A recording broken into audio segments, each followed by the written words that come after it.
اب تیسری نماز جو ہم پڑھ سکتے ہیں جو نوافل میں ہے جس کی بڑی فضیلت ہے وہ نماز صلاۃ الضحیٰ. اب بہت سے لوگ پریشان ہوں گے اب یہ کون سی نئی نماز ہے صلاۃ الضحیٰ. صلاۃ الضحیٰ ہمارے علاقے میں الگ الگ ناموں سے پہچانی جاتی ہے، جس کو یا تو اشراق کہتے ہیں، یا تو چاشت کہتے ہیں، یا تو اوابین کہتے ہیں. یہ نماز ایک ہی ہے، اس کے نام تین ہیں. نماز کو کہتے ہیں عربی میں صلاۃ الضحیٰ، ظہر نہیں ضحیٰ. ٹھیک، یہ نماز کیا ہے اور کب پڑھی جائے؟ تو اگر صلاۃ الضحیٰ بالکل سورج نکلتے ہی پڑھی جائے، طلوع آفتاب کے فوراً بعد پڑھی جائے، تو اس نماز کو اشراق کہا جاتا ہے. صلاۃ الضحیٰ کو سورج نکلتے ہی اگر پڑھا جائے فوراً، اس کو کہتے ہیں اشراق. تو مسجدوں میں لکھا ہوتا ہے اشراق کا وقت. اور اشراق کا وقت یاد رکھیے، فجر کے بعد سے اشراق کے وقت تک کوئی نماز ہو بھی نہیں سکتی، کہ تو وہ 20 منٹ طلوع آفتاب کے ہوتے ہیں. تو 6 بجے اگر طلوع آفتاب ہے تو 6:22 کو اشراق شروع ہوتی ہے، یا 20 منٹ کا آپ کم از کم فرق لے لیں ہمارے علاقوں کے اعتبار سے. ٹھیک، تو صلاۃ الضحیٰ کو اگر آپ اول وقت میں پڑھے سب سے، تو یہ کہلاتی ہے اشراق. اس کی تعداد رکعتیں یاد رکھیے 2 سے لے کر 8 تک ہے. آپ اس کو مکمل 8 رکعت تک پڑھ سکتے ہیں. یاد رکھیے رسول اللہ نے اس سے زیادہ نہیں پڑھی صلاۃ الضحیٰ. تو اگر آپ فوراً سورج نکلتے ہی پڑھتے 2 رکعت کر کے پڑھی، کم از کم 4 پڑھنا چاہیے، زیادہ سے زیادہ 8 کہتے ہیں علماء. تو کوشش کیجیے اگر آپ ایک سلام سے پڑھ رہے ہیں تو پھر 4 رکعت پڑھیے. اگر وہ 4 رکعتیں پڑھنا چاہتے ہیں ایک ساتھ، بہتر ہے کہ آپ 2 کر کے پڑھیں، اس میں زیادہ انشاءاللہ عزیز. یہ بھی بہرحال 4 رکعت میں ہر نوافل میں، لیکن سنت یہ ہے رسول اللہ نے عموماً نوافل کو 2 کر کے ہی پڑھا ہے. تو کوشش کیجیے 2 کر کے پڑھیں. تو 4 رکعت یہ زیادہ سے زیادہ 8 پڑھیے. تو فوراً سورج نکلتے پڑھے تو یہ نماز کہلاتی ہے اشراق. سورج نکلنے کے تھوڑی دیر بعد اگر آپ پڑھیں تو اس کو کہتے ہیں چاشت. اور سورج اتنا اوپر آ جائے کہ زمین گرم ہو جائے، تپش شروع ہو جائے، تو اس وقت جو پڑھی جاتی ہے اس کو کہتے ہیں اوابین. ٹھیک، بہت سے لوگوں کو غلط فہمی ہے کہ چاشت یا جو ہے نماز یا اوابین کے تعلق سے کہ یہ مغرب کے بعد ہوتی ہے. درست نہیں، یہ فجر کے بعد ہی ہے. یاد رکھیں ظہر سے پہلے. اور یہ نماز آپ کو زوال سے پہلے پڑھنا ہے. اشراق کہلائیں گی جب سورج نکلتے پڑھیں گے، بیچ میں کبھی پڑھیں گے تو چاشت. اور سورج جب ایسی بلندی پر آ جائے کہ گرم ہونا شروع ہو جائے زمین، اس کو کہتے ہیں اوابین. جب پڑھے جائیں اوابین کہتے ہیں. یہ اونٹوں کے بچے ہوتے ہیں جو کیا کرتے ہیں، صبح چونکہ رات میں بہت سردی ہوتی ہے، جو ہی سورج نکلتا ہے تو اونٹ کا بچہ کیا کرتا ہے، جب سورج نکلنا شروع ہوتا ہے جا کر ریت پر کھڑا ہو جاتا ہے. اور جب تک کھڑا ہوتا ہے جب تک کہ اس کو اتنی دھوپ نہ ملے کہ اس کے پیر گرم ہونے لگے. جب اس کے پیر گرم ہونے لگتے تو لوٹ کر اپنی ماں کے پاس بھاگتا ہے. اس کو کہتا ہے اواب، پلٹنے والا. تو اونٹ کا بچہ پلٹ کر بھاگتا ہے اپنی ماں کے پاس کہ اب بہت گرم ہو گیا. اب ظاہر سی بات ہے ریت کو گرم ہونے اور ان کے بچے کے کھر گرم ہونے کے لیے سورج اونچا ہونا ضروری ہے، اوپر آ جانا ضروری ہے، تبھی تو وہ تپش ہوں گی. جس کو ہمارے علاقے میں ہم کہیں گے 10 بجنا یا 11 بجنا، جب تپش صبح کی ہو جاتی ہے. اس کے بعد تو پھر زوال یاد رکھیے 11:30 ہوں گے تو پھر تو زوال، پھر ہو گیا ٹائم ختم. تو آپ اس کو فجر کے بعد سے مطلب طلوع آفتاب سے لے کر زوال کے بیچ میں پڑھ سکتے ہیں. اول وقت میں پڑھی جائے تو اشراق، بیچ میں کبھی پڑھی جائے تو چاشت، اور آخر وقت میں 10:30-11 کے وقت تو یہ ہو جائے گا اوابین. اس کی رکعتیں یاد رکھیے 8 ہے زیادہ سے زیادہ. ٹھیک، آپ 4 کر کے 2 بار پڑھیں، یا پھر 2 کر کے آپ جو 4 اور یہ 8 تک آپ زیادہ سے زیادہ پڑھ سکتے. تو یہ رہا تیسری نفل نماز جس کا ہم اہتمام کر سکتے ہیں. اور تینوں ایک میں آگے بہرحال چاشت، اوابین اور جو ہے اشراق. تو یہ بھائی نے کہا کہ میں نے حدیث میں کہا کہ 4 رکعت اشراق کی اور 4 ظہر سے پہلے کی جو پڑھیں گا وہ جنت میں جائیں گا. تو اشراق کی نماز جو ہے اصل جس کو اشراق، چاشت اور اوابین کہتے ہیں، اس نماز کو عربی زبان میں کہتے ہیں صلاۃ الضحیٰ. ظہر نہیں ہے، ضحیٰ، صلاۃ الضحیٰ. یہ نماز سورج نکلنے کے بعد سے لے کر زوال سے پہلے تک پڑھی جا سکتی ہے. سورج نکلنے کے بعد سے لے کر زوال تک، ظہر کے پہلے تک پڑھی جا سکتی ہے. اس نماز کے نام الگ الگ وقتوں میں پڑھنے سے بدلتے جاتے ہیں. اشراق وہ جو سورج نکلتے ہی پڑھی جائے، چاشت اس کے بعد، اور اوابین ایسے وقت پڑھنا کہ سورج اتنے تیز ہو جائے کہ جس سے اونٹ کے بچے ان کے کھر گرم ہونے سے واپس اپنی ماں کی طرف بھاگے. اواب کہتے پلٹنے والے کو. ٹھیک، تو بہرحال ویسے ہو جائے اس وقت کو پڑھنا. لہٰذا یہ نماز کو 2 کر کے پڑھ سکتے، کم از کم 2 اور زیادہ سے زیادہ 8 رکعت. صلاۃ الضحیٰ کم از کم 2، زیادہ سے زیادہ 8 رکعت. حدیث میں آ رہا ہے کہ 2 نہیں 4 پڑھے. اس کا مطلب یہ کہ 2 پھر 2، زیادہ زیادہ پڑھنا ہے تو اور 2 مطلب 8. لہذا جو 4 بھی پڑھے اس کے لیے ہے، جو زائد پڑھنا چاہے تو 8 تک پڑھ سکتا ہے. اور اس کی رکعتیں 2 کر کے ہیں، تو 2 پڑھے پھر 4 پڑھے. اگر کوئی صرف 2 پڑھتا ہے تو اشراق تو ہو جائیں گے، لیکن ثواب میں شامل ہونا ہے تو 4 پڑھنا پڑے گا ڈیلی کم از کم. 4 سے مور بھی آپ جا سکتے ہیں، اس لیے کہ 8 تک یہ رکعتیں ثابت ہے، تو آپ 2 کر کے اس کو پڑھ سکتے ہیں. تو 4 تو کم از کم پڑھنا ہے. اگر وہ حدیث کے تحت جانا ہے، وقت نہیں ہے تو آپ 2 بھی پڑھ سکتے ہیں، اس لیے کہ اس کا ثواب تو ملے گا، لیکن وہ ثواب کے مستحق ہونے کے لیے یہ 4 اور ظہر کی 4 کو لگاتار پڑھتے رہنا. شکریہ.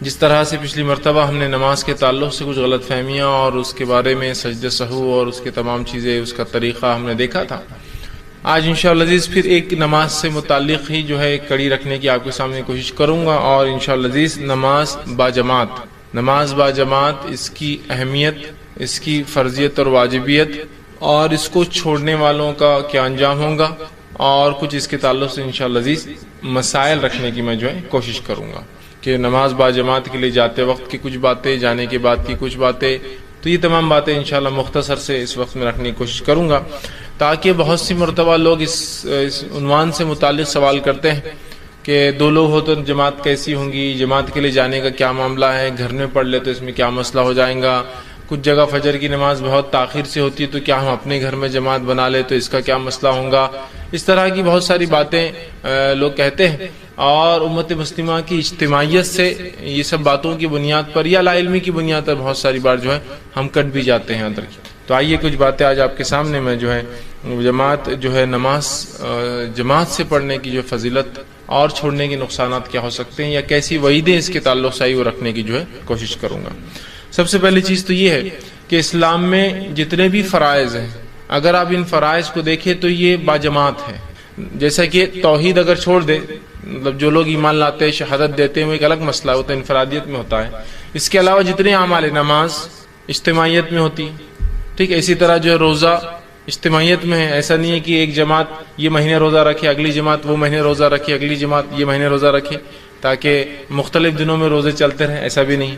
اسی طرح جو ہے زکوٰۃ اجتماعیت کا نظم ہے، بیت المال میں زکوٰۃ جمع ہوں گی۔ حج اجتماعیت کا نظم ہے کہ تمام لوگ حج ایک ساتھ کرتے ہیں، حج کے لیے بھی کوئی وقت نہیں کہ 15 دن بعد ان کا وقت، 15 دن بعد ان کے بعد 15 دن بعد ان کا وقت، ایک ہی ہے۔ تو اسلام میں جماعت کے بغیر مسلمان کا تصور نہیں ہے اندر کی۔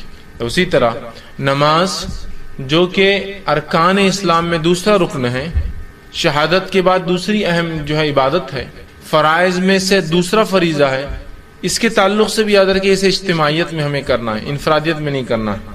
اور نبی اکرم صلی اللہ علیہ وسلم با جماعت نماز کے حکم دیتے ہیں۔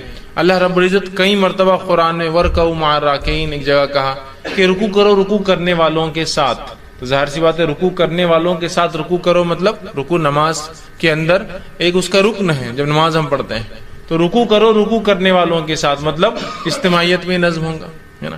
اسی طرح کہیں کہا کہ جب تم لوگ جو ہے جنگ میں ہو، جہاد پر ہو، تو ایک جماعت پہلے امام کے ساتھ کھڑی ہو جائے اور دوسری جماعت حفاظت کے لیے کھڑی ہو۔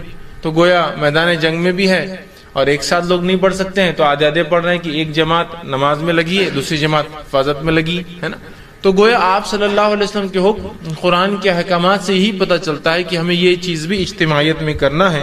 اور نماز با جماعت کا جو ہے ہر مسلمان کو اسلام نے حکم دیا، ہر مسلمان کو نبی اکرم صلی اللہ علیہ وسلم نے حکم دیا کہ ہم جب بھی نماز پڑھیں جماعت کے ساتھ نماز پڑھے، یاد رکھیں اجتماعیت اس معاملے میں قائم کریں۔ آپ صلی اللہ علیہ وسلم فرماتے ہیں، حدیث اس طرح سے ہے، اور یہ حدیث جو ہے ابو داؤد کی سنن نسائی میں آتی ہے۔ آپ صلی اللہ علیہ وسلم فرمایا، جس شہر یا دیہاتی آبادی میں 3 شخص رہتے ہو، مطلب جس جگہ چاہے دیہات ہو چاہے شہر ہو، اگر 3 مسلمان رہتے ہیں، ٹھیک، جس شہر یا جس دیہات میں 3 مسلمان رہتے ہو اور ان میں جماعت کا نظم نہ ہو، اور اگر یہ جماعت سے نماز نہ پڑھتے ہو، کوئی جماعت کا نظم نہ ہو، تو آپ فرماتے اور کہتے نہ ہو، تو ان پر شیطان غالب آ جاتا ہے۔ تو ان لوگوں پر کیا ہوگا؟ پھر ان لوگوں پر جو 3 ہو یا اس سے زیادہ کوانٹٹی ہو جائے اور وہ جماعتی نظم قائم نہ کرے نماز اور دیگر چیزوں میں، تو شیطان ان پر غالب آ جاتا ہے۔ اور پھر آپ فرماتے لہٰذا جماعت قائم کرو، کیونکہ بھیڑیا ریوڑ سے الگ رہنے والی بکری کو جو ہے یہ بھیڑ کو کھا جاتا ہے۔ بھیڑ یا بکری ریوڑ سے اپنے گروپ سے الگ ہو جاتی ہے، جماعت سے الگ ہو جاتی ہے، اس کو اچک لیتا ہے۔ تو یہاں نبی اکرم صلی اللہ علیہ وسلم نے اس بات کا خوف بتایا کہ اگر ہم جماعت سے نہیں نماز قائم کریں گے اور جس دیہات اور جس بستی میں 3 مسلمان ہو جائے اور اس کے بعد یہ عمل نہ ہو کہ وہ جماعت قائم نہ کرے، جماعتی نظم قائم نہ کرے، تو ایسی جگہ پھر شیطان آ جائیں گا اور شیطان جو ہے پھر اچک لیں گا۔ اور آپ نے وضاحت کی کہ جس طرح سے جو بھیڑ یا بکری، ریوڑ سمجھتے نا، پورا گروپ میں چلتی، جتھے میں چلتی ہے، الگ ہوتی ہے، بھیڑیا اسی پہ حملہ کرتا ہے، چونکہ پورے بکریوں پہ حملہ نہیں کرتا اور بیچ میں آ کے کبھی حملہ نہیں کرتا ہے۔ تو کہا بھیڑیا ایسی ہی بھیڑ پہ حملہ کرتا جو ریوڑ سے گروپ سے الگ ہو جاتی ہے. تو لہٰذا یہاں بجماعت نماز کی اہمیت بتائی جا رہی. اگر ایسا نہ ہوا تو شیطان ان لوگوں پر، اس بستی والوں پر، اس شہر والوں پر غالب آ جائیں گا اور ان کو جو ہے وہ بکھیر دیں گا. یاد رکھیے، مطلب اللہ کی اطاعت اور اس کی بندگی سے دور کر دیں گا. تو یہاں پتہ چل رہا ہے بجماعت نماز کی کیا اہمیت ہے. اسی طرح دوسری ایک روایت میں آپ صلی اللہ علیہ وسلم فرماتے اور کہتے ہیں، یہ روایت جو صحیح بخاری کی ہے، روایت کے الفاظ سننے کتنے سخت ہے. آپ صلی اللہ علیہ وسلم فرماتے اور کہتے ہیں کہ مجھے اس ذات کی قسم جس کے ہاتھ میں میری جان ہے، میں نے ایسا ارادہ کیا کہ ایک مرتبہ لکڑیاں جمع کروں اور اذان دینے لگاؤں. جب اذان ہو جائے تو کسی اور کو نماز کے لیے آگے بڑھا دو. جب وہ نماز شروع کر دے تو پھر میں بستی اور شہر میں نکلوں اور ان تمام لوگوں کے گھر کو آگ لگا دوں جو بنا کسی عذر کے وجہ کے گھر میں جو ہے نماز پڑھتے ہیں. میرا دل چاہا کہ ایک مرتبہ جو ہے میں لکڑیاں جمع کروں اور اذان دینے لگاؤں اور خود نہ نماز پڑھاتے ہوئے کسی اور کو اپنے جگہ مصلی پہ کھڑا کر دوں اور پھر نکلوں اور نکل کے ان لوگوں کے گھر کو آگ لگا دوں جو بنا کسی وجہ کے عذر کے جو ہے وہ نماز با جماعت میں شریک نہیں ہوتے، بس ان کے گھروں کو جلا دوں. مسند احمد کی روایت میں اضافی الفاظ ہے، اگر مجھے چھوٹے بچوں کا اور عورتوں کا خوف نہ ہوتا تو میں ان کے گھر جلا دیتا. اگر مجھے اس میں عورتیں، چونکہ عورتوں با جماعت نماز فرض نہیں، بچوں کے اوپر عبادتیں فرض نہیں جب تک وہ بالغ نہیں ہوتے، تو اگر مجھے عورتوں اور بچوں کی فکر نہ ہوتی تو میں ان کے گھر جلا دیتا. تو کتنی اہمیت بتائی جا رہی بجماعت نماز کی، سمجھ میں آ رہی ہے؟ بجماعت رہنے کی ہر معاملے میں. اور نماز، اور چونکہ نماز ایک ایسا رکن ہے جو ہر روز 5 وقت ہوتا ہے. زکوٰۃ تو سال میں ایک بار ہے، حج زندگی میں ایک بار ہے، لیکن یہ تو روز ہو رہا ہے یہ عمل. زکوٰۃ سال میں ایک بار ہے، ٹھیک، روزہ سال میں ایک بار، لیکن یہ روز ہوتا ہے. اگر یہاں اجتماعیت ہماری ہوں گی تو بہت سارے اس کے فائدے ہوں گے، اور اس بات کی گواہی آپ بھی دیں گے اور میں بھی دیتا ہوں. اجتماعیت کے فائدے تو اپنی جگہ ہے ہی.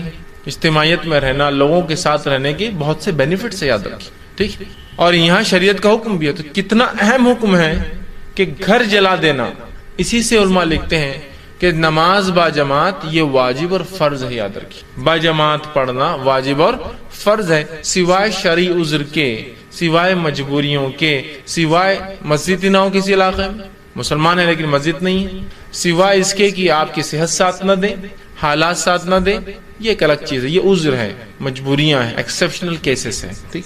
اسی طرح آپ صلی اللہ علیہ وسلم فرماتے اور کہتے ہیں، ایک نابینا صحابی جن کا نام ام مکتوم آتا ہے، صحیح مسلم کی روایت ہے، ام مکتوم، وہ آئے اور کہا اللہ کے رسول صلی اللہ علیہ وسلم میں ایک نابینا انسان ہوں. یہ نابینا تھے، اندھے تھے. میں ایک نابینا انسان ہوں اور مسجد آنا میرے لیے مشکل ہوتا ہے، اس لیے کہ مجھے ہر بار کوئی لے کر آنے والا نہیں ہوتا ہے. وہ نابینا تھے اور نابینا انسان کو ظاہر سے چلنے میں بہت تکلیف ہوتی ہے. تو کہا مجھے ہر بار کوئی انسان نہیں ملتا جو مجھے پکڑ کر مسجد تک لا کر چھوڑ دے، تو لہٰذا کیا میں اپنی نمازیں گھر پر پڑھ لوں؟ تو آپ صلی اللہ علیہ وسلم نے کہا ٹھیک، تو اپنی نمازیں گھر پر پڑھ لیں. جب وہ جانے لگے تو راوی کہتے اللہ کے رسول صلی اللہ علیہ وسلم پلٹے اور کہا کہ میں مکتوم ایک منٹ رکو، ذرا ٹھہرو. وہ ٹھہر گئے. ٹھہرنے کے بعد ان سے کہا کیا تمہیں اذان کی آواز سنائی دیتی ہے؟ تو کہا اللہ کے رسول صلی اللہ علیہ وسلم ہاں مجھے اذان کی آواز سنائی دیتی ہے. تو کہا اگر اذان کی آواز سنائی دیتی ہے تو پھر میں تمہیں حکم نہیں دے سکتا ہوں گھر پر نماز پڑھنے کا، تم کو مسجد آنا ہی پڑے گا. اگر اذان کی آواز آتی ہے تو میں تمہیں حکم نہیں دے سکتا ہوں گھر میں پڑھنے کا، تمہیں مسجد آنا پڑے گا.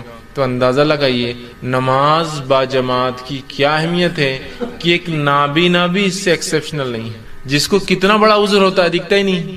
تو کہ اگر اذان کی آواز آتی ہے تو کسی نہ کسی کے ساتھ تم کو آنا پڑے گا، میں تم کو چھوٹ نہیں دے سکتا ہوں اس کی. ایک آدمی کو ایکسیپشنلی چھوٹ دیتے آپ سب کے لیے ہو جاتی نا. اذان کی اگر آواز آتی ہے تو اسی سے علماء یہ مسئلہ اخذ کرتے ہیں کہ کہیں مسجد اتنی دور ہو، سواری کا انتظام نہ ہو اور اذان کی آواز بھی نہ آتی ہو تو بہرحال وہ آدمی پھر مجبور ہے. اگر وہ جماعت سے نہ پڑھ سکے تو الگ بات ہے، کیونکہ اذان نہیں آ رہی، مطلب مسجد بہت دور ہے کہ اذان کیا اسے سنائی نہیں دیتی، ورنہ اگر سنائی دیتی تو جانا پڑے گا، نابینا کو بھی جانا پڑے گا. اب آج دیکھیے مسجد ہم سے جو ہے 10 میٹر کی دوری پہ بھی نہیں، 100 قدم کی دوری پر بھی نہیں، لیکن تجارت ہے, کسٹمر بہت آتے تو یہاں جلدی ہو جائیں گے نا, مسجد جانا, سب بندی کرنا, جماعت میں کھڑے ہونا, امام صاحب پھر لمبے لمبے سورے پڑھا دیں گے تو ایک وہ مصیبت نہیں ہو جائیں گی سوار, تو وہ سوروں کو سننا, اس کے بعد آنا تو 15 منٹ تو مار کھا جا رہے اپنے. حالانکہ ہم یہ نہیں سوچ رہے یہ 15 منٹ ہی جمع ہوتے ہیں وہاں آخرت کے اعتبار سے. تو میں کیا کرتا ہوں, ایک مصلی لے لیتا ہوں, نماز تو نہیں چھوڑا الحمدللہ, لیکن مصلی لے لیتا ہوں اور اندر ہی بچھا لیتا ہوں دکان کے اندر, اور وہیں فوراً جو ہے ہاتھ رکعت باندھی اور فر جلدی سے ختم ہوا, نہ جانے کا وقت لگا نہ آنے کا وقت لگا, نہ امام صاحب کی لمبی لمبی رکعتیں ملی, اور آرام سے جو ہے نماز ہو گئی, اپنا بزنس بھی چالو. ایک بھائی کھڑا ہے, دوسرا نماز پڑھ رہا ہے, پھر دوسرا کھڑا ہوتا پہلا پڑھتا ہے, حالانکہ بازو جماعت ہو رہی ہے. کس قسم کی سستی اور عہدی پن ہے, یاد رکھیے کس قسم کا, آپ اندازہ لگائیے. اور ہر جگہ ہی سستی اور کاہلی نظر آ رہی, چاہے تجارت کو آگے بڑھانے کے لیے, چاہے معاملات میں جو ہے آگے بڑھنے کے لیے, ہے نا. ایک امپورٹنٹ میٹنگ ہے, میں تو یہ ان کی بات کر رہا ہوں جو نماز پڑھتے ہیں لیکن جماعت سے نہیں پڑھتے. ابھی بے نمازی کی بات نہیں ہو رہی, لہٰذا میں بے نمازی کے نقصانات وہ میں کچھ نہیں رکھوں گا آج انشاءاللہ آپ کے سامنے, وہ میرا عنوان نہیں ہے چونکہ, ورنہ پھر اس میں ایک درس چلا جائے گا کہ نماز کی اہمیت اور بے نمازی کے کیا نقصان ہو سکتے ہیں. ہم تو ان کی بات کریں جو نماز پڑھتے ہیں 5 وقت لیکن جماعت سے نہیں پڑھتے, تو ان کے بارے میں کتنی سخت باتیں آ رہی ہیں. جو جماعت سے نہیں پڑھتے ان کی بات ہو رہی ہے, نہیں پڑھنے والوں کا تو الگ ہی معاملہ, جو پڑھ رہے ہیں لیکن الگ پڑھتے ہیں تو ان کے گھر جلانے کی بات ہو رہی ہے. سمجھ رہے آپ بات. تو تجارت یا معاملات کے لیے بھائی میٹنگ ہے, اس میں جلدی سے ختم ہو جائیں گی میٹنگ, ہاں یہ الگ بات ہے. اتنے لوگ جمع ہوں کہ وہاں جماعت قائم ہو سکتی ہے اس میٹنگ کی جگہ پر, اتنے لوگ جمع ہوں بزنس کے لیے کہ وہاں جماعت قائم ہو سکتی ہے, تو الگ بات ہے پھر کہ ٹیمپرری آپ رکے تو جماعت بنا سکتے ہیں, ہمیشہ کے لیے نہیں ہو سکتا ہے. لیکن میں ان کی بات کر رہا ہوں جو پرماننٹلی اپنا جو سلسلہ بنا دیتے ہیں کہ کچھ ہوا کہ بس جماعت کے لیے گھر میں کھڑے ہو گئے, کچھ ہوا کہ بس جماعت کے لیے گھر میں کھڑے ہو گئے, مطلب نماز کے لیے گھر میں کھڑے ہو گئے. انفرادی ہوتا ہے, یا کبھی مسجد نہ جانے کو چرانے کے لیے, حالانکہ 10 قدم پہ مسجد ہے, ایک جماعت اپنی بنا لے تاکہ یہ جماعت جلدی ہوں گی نا, اپنے حساب سے ہوں گی کہ وہ دستر پہ کھانا لگ چکا ہے, اب کہاں مسجد جاتے نماز کے لیے, یہیں پڑھ لیں گے. میں ایکسیپشنل کیس کی بات نہیں کر رہا ہوں کہ رمضان میں آپ کسی دعوت میں ہیں جہاں الحمدللہ رمضان میں تو تقریباً لوگ نماز پڑھتے ہی ہیں, جس کی وجہ سے مسجدیں ویسے ہی نہیں پڑتی ہے, تو مسجد والے بھی چاہتے ہیں کہ آپ کہیں پڑھ لے تو اچھا ہوتا ہے نا. مسجدیں نہیں پڑتی ہے ویسے ہی نہیں پڑھ رہی ہے نمازوں میں, عام نمازوں میں تو کوئی خاص دعوت ہو جائے محلے میں تو مسجد تو پیک ہو جاتی ہے, تو ظاہر سی بات ہے وہاں کو بنا لے, وہ تو ایکسیپشنل کیسز ہوتے ہیں. لیکن جنرل اس میں ہم ایسا کرتے ہیں, بہت سے لوگ ایک سلسلہ بنا لیتے ہیں کہ بس گھر میں نماز پڑھ لو, بزنس کی جگہ نماز پڑھ لو, چھت پر نماز پڑھ لو. ٹھیک, مجبوری الگ چیز ہے کہ میں کالج میں ہوں جہاں سے مسجد نہیں, اذان کی آواز نہیں آتی تو میرے لیے پھر جانا بھی ضروری نہیں, تو وہاں میں جماعت بنا لیتا ہوں, یا وہاں میں پڑھ لیتا ہوں مصلی ڈال کے نماز انفرادی. وہ الگ شکلیں ہیں, لیکن عام اعتبار سے ہم دیکھتے ہیں لوگ بہت جی چراتے ہیں نماز کے معاملے اور پڑھتے ہیں. اور جب انسان جماعت سے چھوٹ جاتا ہے نا, تو یہ میرا تجربہ اور مشاہدہ ہے, میں نے دیکھا ہوں جن لوگوں نے با جماعت نماز کو چھوڑا, پھر گھروں میں جماعتیں چالو کی, پھر انفرادی, چونکہ گھر میں جماعت مینٹین نہیں ہو سکتی کبھی, پھر انفرادی چونکہ لوگ نہیں آنے, انفرادی جماعتیں چالو کی. اس کے بعد ایک زمانہ پھر تاخیر سے نماز پڑھنے لگے, حالانکہ نماز چھوڑنے کی وجہ تھی لوگ اول وقت میں نہیں پڑھتے بلکہ میں گھر میں پڑھوں اپنی جماعت بناؤں, پھر تاخیر سے پڑھنے لگے, اور پھر حال یہ ہو گیا کہ نمازوں کو جمع کر کے پڑھنے لگے, اور پھر حال یہ ہو گیا کہ تھوڑے دن بعد بے نمازی بن گئے. تھوڑے دن سے مراد کچھ سالوں اور کچھ وقت میں بے نمازی ہو کہ نماز کی پرواہ نہیں, بیٹھے ہیں تو جو بیٹھے ہیں تو ظہر اور عصر کا وقت بھی ہوگا مغرب تک, چلو میں تو مسافر ہوں, میں تو سفر میں آپ سے ملنے آیا ہوں, میں تو جمع کر رہا ہوں, لیکن جو مقیم ہے وہ بھی میرے ساتھ بیٹھا ہے. اچھا ظہر اور عصر مل سکتی ہے, مغرب اور عشاء مل سکتی ہے نا, لیکن ایک انسان عصر سے میرے ساتھ مغرب بھی بیٹھا ہے, عشاء تک بیٹھا ہے, میں تو اپنی ظہر عصر ملا کر آیا ہوں لیکن پھر بھی وہ بیٹھا ہے, حالانکہ بڑا علامہ بتاتا ہے اپنے آپ. لیکن چونکہ پہلے کہا یہ اول وقت میں نہیں پڑھتے, الگ پڑھتا ہوں جماعت سے, پھر جماعت ختم ہوئی, پھر انفرادی, اور نماز ہی پوری مکمل چھوٹ گئی پھر ایسے لوگوں سے. تو بڑی احتیاط کریں, با جماعت نماز کو کبھی معمولی نہ سمجھیں, ہر بار کوشش کرے کہ جماعت کے ساتھ پڑھوں. اس کی بڑی اہمیت ہے کہ ایک نابینا کو بھی اس سے ایکسیپشنل مستثنا نہیں کیا گیا شریعت میں. اسی طرح صحیح مسلم کی روایت ہے, عبداللہ ابن مسعود رضی اللہ عنہ فرماتے ہیں, بڑی سخت بات وہ کہتے ہیں, کیا فرماتے سنیے. وہ فرماتے ہیں کہ ہم میں سے کوئی بھی, آپ صلی اللہ علیہ وسلم کے زمانے میں ہم میں سے کوئی بھی جماعت سے پیچھے نہیں رہتا تھا. ہم نماز نہیں پڑھنے والوں کی بات نہیں کر رہے ہیں ابھی, پھر سوچ غور سے سنیے آپ, جو پڑھتے تھے لیکن جماعت سے نہیں پڑھتے تھے ان کی بات ہو رہی کتنی سخت. ہم میں سے کوئی بھی اللہ کے رسول صلی اللہ علیہ وسلم کے زمانے میں بغیر جماعت کے نماز نہیں پڑھتا تھا, مطلب سب جماعت میں شامل ہوتے تھے سوائے منافق کے, سوائے منافق کے. اور اسی سے وہ کہتے تھے جو با جماعت نماز میں شامل نہ ہو وہ کھلا منافق ہے. چھپا منافق تو جماعت سے بھی نماز پڑھنے آتا تھا. کچھ کھلے منافق تھے جو جماعت سے نہیں پڑھتے آپ کے زمانے میں بھی. کچھ چھپے تھے, چھوٹے موٹے منافق آ جاتے تھے ڈر کے, لیکن بڑے بڑے منافقین جو تھے وہ نہیں آتے تھے. تو کہا سب آتے تھے سوائے منافق کے, اور جو نہیں آتا تھا ہم سمجھ جاتے تھے یہ منافق ہے, پھر کہتے ہیں سوائے منافق کے اور بیمار کے. لیکن بیمار کو بھی ہم میں سے 2 لوگ کاندھے پہ ڈال کے لا کے کھڑے کر دیتے تھے. منافق تو آتا ہی نہیں تھا سوائے بیمار کے, مطلب بیمار لوگ نہیں آتے تھے, لیکن بیماروں کو بھی 2 لوگ مل کر اٹھا کے لاتے تھے, کاندھے پر لا کے کھڑے کر دیتے تھے. سب کے بیماروں کو بھی لا کر کھڑے کر دیا تھا. دیکھیے با جماعت نماز نہ پڑھنے کے تعلق سے کیا بتا رہے صحابہ کی یہ منافقت کی ایک علامت ہے, چونکہ منافق ہی با جماعت نماز میں نہیں آتا ہے. دوسرا, بیمار بھی ہوتا تو اٹھا کر لایا جاتا نماز کے لیے. آج تو ہماری بیماریوں کا کیا کہنا ہے نا, کیا ہو گیا بھائی آج نماز آپ نے جماعت سے نہیں پڑھی, آج میرے کو 3 چھینکیں آ گئی صبح صبح. اور 3 چھینکیں تو بہت زیادہ ہوگی آپ کے لیے نا, اتنی صحت کہاں دی اللہ نے آپ کو 3 چھینکیں برداشت کر سکے. 4تھی چھینک میں تو ہارٹ اٹیک آ جائیں گا آپ کو. ٹھیک ہے, اچھا کیا آپ نے آج نماز کو پڑھا. ارے آج آپ با جماعت نماز میں دکھ نہیں رہے 2-4 دن سے. ارے بہت زیادہ بیمار ہونا, کیا بیماری ہے آپ کی؟ وہ ہاتھ میرا روز دکھ رہا. اچھا تو آفس بھی نہیں جا رہے؟ نہیں آفس تو جانا پڑتا نا, مجبوری ہے.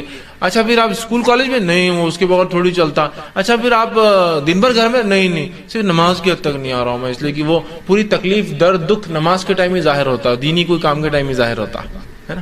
ہاتھ دکھنے کیا تعلق جماعت سے؟ ہاتھ تو دکھ ہی رہا ہے نا, ایسے بھی دکھ رہا ہے ویسے بھی دکھ رہا ہے, کچھ نہ کرو بھی تو دکھ رہا ہے, لے کے چلو اس کو ساتھ اپنے. ہو سکتا ہے اللہ کے ذکر میں ہوں گے تو اللہ اس کو شفا دے دیں گے, لیکن وہ نہیں ہوتا ہے.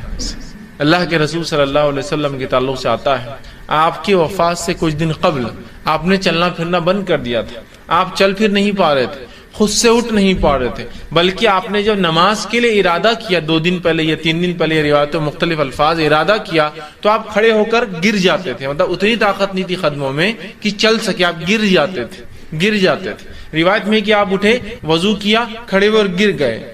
چونکہ پھر بے ہوش ہو گئے, بے ہوشی سے وضو ختم ہو جاتا ہے, اس لیے کہ پتہ نہیں انسان نے کیا کیا. پھر آپ اٹھے, پھر وضو کیا, پھر گر گئے, پھر آپ اٹھے, پھر وضو کیا اور پھر گر گئے.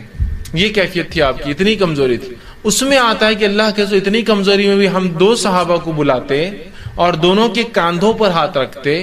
آپ کے پیر ڈالنے کی طاقت نہ تھی تو آپ صلی اللہ علیہ وسلم پیر رگڑتے جاتے مٹی کے اندر, مطلب آپ چل نہیں سکتے. تو اب ظاہر سے ایک آدمی کاندھوں پہ 2 لوگوں نے ڈال دیا اور کھینچ کے لے جا رہے.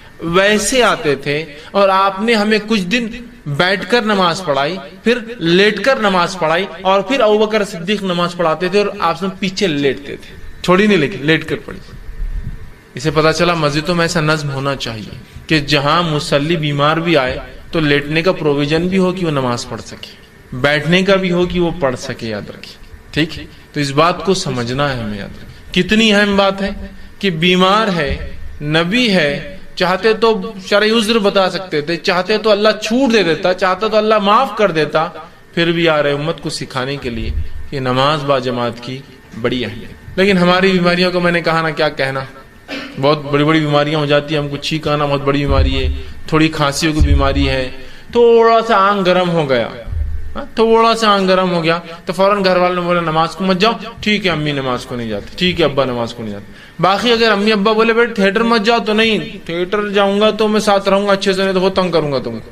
وہاں اپنی منوائی جا رہی بات, یہ ہونا تو فلاں ہوں گا, نماز کے لیے نہیں. آپ نے بول دیا اب میں نہیں جاؤں گا, نہیں امی بھی نہیں بول رہے, ابا بھی نہیں بول رہے, بہت زیادہ مجھے بخار دکھ رہا, یہ دکھ رہا. یہ تمام چیزیں وجوہات نہیں ہے نماز کو چھوڑنے کی, نہیں ہے نماز کو چھوڑنے کی. بہرحال اسی طرح نماز با جماعت کی اہمیت اس سے ہی پتہ چلتی ہے. سورہ نساء سورہ نمبر 4 آیت نمبر 102 میں اللہ نے فرمایا کہ جب تم جنگ میں ہو اور جنگ کی حالت میں ہو اور خوف کا معاملہ ہو, جنگ ہو یا خوف ہو, مطلب دشمن کے حملے کا ڈر ہو, تو تب امام کے پیچھے کچھ لوگ کھڑے ہو اور کچھ لوگ حفاظت کرے, پھر کچھ لوگ کھڑے ہو کچھ لوگ حفاظت کرے. اسے کہتے ہیں صلاۃ الخوف.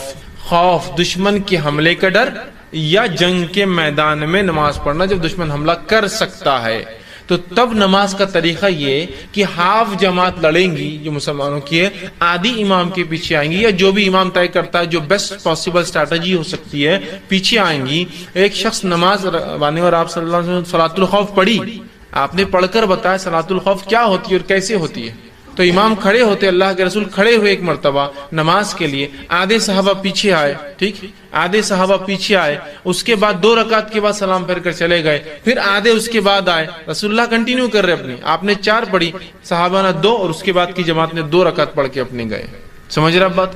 تو خوف کا ماحول ہے، دشمن کے حملے کا ڈر ہے، اتنے میں بھی نبی اکرم صلی اللہ علیہ وسلم بتا رہے ہیں، اللہ حکم دے رہا ہے کہ نماز با جماعت ہوں گی، کہ آدھے لوگ پڑھے اور آدھے حفاظت کریں. تو گویا حملے کے اس میں بھی، خوف کے ماحول میں بھی، وہاں بھی نماز با جماعت پڑھنا ہے. تو اس کی فرضیت سمجھ میں آ رہی ہے نا؟ نماز با جماعت کتنی اہم چیز ہے کہ خوف کے ماحول میں بھی جماعت بنانا ہے. دشمن کا ڈر، اور یہ کوئی دشمن کے ڈر کی بات کر رہا ہوں، چوہے بلی کتا آ جانے کا ڈر نہیں ہے کہ آ جائیں گا بکری آ کے یہ کھا لیں گی. دشمن جہاں جان کا ڈر ہے، دشمن آئیں گا اچانک تو کیا آ کے بولیں گا نماز توڑ دو، میں لڑنے آیا تم سے، چلاؤ لڑنے، وہ تو نماز میں آپ کو مارے گا. سمجھ؟ تو وہاں بھی کہا کہ آدھے لوگ حفاظت کے لیے کھڑے ہوں گے، آدھے لوگ نماز پڑھ، ہے نا، صلاۃ الخوف. تو اس کا طریقہ پورا قرآن نے بتایا، سورہ نساء آیت نمبر 102، اور اس کے آگے اٹھائیے، پورا طریقہ آپ کو مل جائے گا. معاف کرنا، ہاں 102 آگے پورا طریقہ آپ کو نماز کو مل جائے گا، صلاۃ الخوف. اور رسول اکرم صلی اللہ علیہ وسلم پڑھائی، صحابہ بیان کرتے کہ ایسے ایسے مختلف ادوار میں ایسا ایسا ایسا ایسا آپ نے اس نماز کو پڑھایا، لیکن وہ بھی با جماعت. تو آپ دیکھ رہے ہیں جماعت کی کتنی اہمیت. لیکن ایک وضاحت یہاں ضروری ہے، جماعت کی اہمیت یاد رکھیے بہت ہے، لیکن آپ کو حالات اور ماحول دیکھنا بھی ضروری ہے. ورنہ بہت سے لوگوں کو میں نے دیکھا ہے کہ اپنی با جماعت نماز کو انسانوں کی تکلیف کی وجہ بنا دیتے ہیں. آپ ٹرین میں جا رہے ہیں، ٹرین میں با جماعت نماز نہیں ہو سکتی میرے بھائی. گورنمنٹ نے آپ کے لیے کوئی پروویژن نہیں کر رکھا ہے کہ مسلمان نماز پڑھیں گے تو ٹرین میں جگہ بنائی جائے. اب آپ پورے انسانوں کو بولیں گے رک جاؤ، مسلمان آ گئے، اب نماز پڑھنا رہتی ہے ہم کو، اور جماعت سے پڑھیں گے اور کھڑے ہو کے پڑھیں گے ٹرین میں، اور مصلی بچھا دیا جاتا ہے. ایک آدمی وہ جو جگہ ہوتی ہے جہاں سے لوگ جا رہے ہیں پیشاب کے لیے، پیخانے کے لیے، مطلب ٹوائلٹ یوز کرنے کے لیے، پانی لینے کے لیے، ہاکرس جو لوگ بیچنے والے ہیں کچھ کھانے پینے، وہ گھوم رہے ہیں وہاں، وہ جا کر امام کھڑا ہو جاتا ہے اور 2 آ کے مستعد کھڑے ہو جاتے ہیں، جیسا صلاۃ الخوف، مطلب دشمن سے جنگ چل رہی ہے اور پیچھے نماز ہو رہی ہے، اور جماعت باندھی جاتی ہے. پھر جو لوگ بیٹھے مسلموں کا، چلو ہٹو اٹھو، چلو چلو عورت تم چلو، عورت کو ہٹا ایسے اوپر بھیجو، یہ کرو. پوری ٹرین مطلب ایسا ہوتا ہے کہ آپ کے لیے مخصوص کر دی جاتی ہے، پوری ٹرین اتھل پتھل چالو، اور بیچارے لوگ ڈر کے بعد داڑھی والے لوگ ہیں، اور پہلے ایسا امیج میڈیا نے کریٹ کر دیا، پتا نہیں کچھ زیادہ ہو تو نکالے اور چلو اس کو اڑا دو، اس کو اڑا دو، اس کو اڑا دو. وہ بیچارے ڈر کے فوراً عورتیں اوپر بیٹھ جا رہی، بچے یہ ہو جا رہے ہیں، یہ ہو جا رہے ہیں، اور آپ جماعت سے نماز پڑھ رہے ہیں. نہیں، سواری پہ رسول اکرم صلی اللہ علیہ وسلم جماعت سے نماز ثابت نہیں. ہاں سواری میں سہولت ہو، جیسے کہ اگر آپ سعودی عرب جائیے گلف کنٹریز میں، تو وہاں ٹرین میں جیسے ہمارے پاس پینٹری کار ہوتا ہے نا، وہاں ٹرین میں ایک مسجد کا ڈبہ ہوتا ہے پورا، کھانے پینے کا ایک ہوتا ہے، آپ دیکھیں کینٹین. تو ویسے مسلم کنٹریز میں ٹرین کے اندر ایک ڈبہ ہوتا ہے، مسجد رہتی ہے، وہ وہاں جا کے آپ پڑھیے کتنا بھی، چونکہ وہ مسجد ہے خاص، اسی کے لیے رکھا گیا ڈبہ. یہاں نہیں ہوگا. لیکن یا بس ہے اور بس کو آپ بول دیں کہ بس روک دو، بس ہم مسلمان ہیں، ہم کو جماعت سے نماز پڑھنا ہی پڑتی، اور بیچارے بس کے 40 مسافر جو ہے انگلیاں توڑ توڑ کے بددعائیں دے رہے ہیں آپ کو کہ ہم کو جلدی جانا ہے، فلاں مسئلہ ہے. آپ بولیں نہیں، 5 ٹائم بس رکیں گی پوری سفر کے اندر، اور جھگڑا چالو نہیں. سفر میں تو آپ اترے، وضو کیا، بس میں بیٹھے، جہاں بیٹھے وہاں رکعت باندھ لی، ہو گیا. سہولت ہے تو ایک آدمی رکعت باندھے، پیچھے اس کے سیٹ والے بیٹھے، آواز آ رہی تو ٹھیک، نہیں پڑھ سکتے کوئی مسئلہ نہیں، اپنی اپنی پڑھے. اس لیے کہ نبی اکرم صلی اللہ علیہ وسلم کو دیکھا گیا آپ سواری پر تھے اور اکیلے نماز پڑھ رہے تھے، اور آپ قبلے کا بھی وہ نہیں کرتے، قبلہ دوسری جانب ہوتا، آپ دوسری طرف نماز پڑھتے، مطلب سواری پر قبلہ بھی کوئی شرط نہیں ہے. تو یہ وضاحت. ورنہ جماعت کی وہ ہو گئی اور آپ چلتے پلینے بولیں گے اب ہم سب جماعت سے نماز پڑھیں گے، کرو پورا پریشانی کیا کر رہے ہیں، نیا مسئلہ یہ.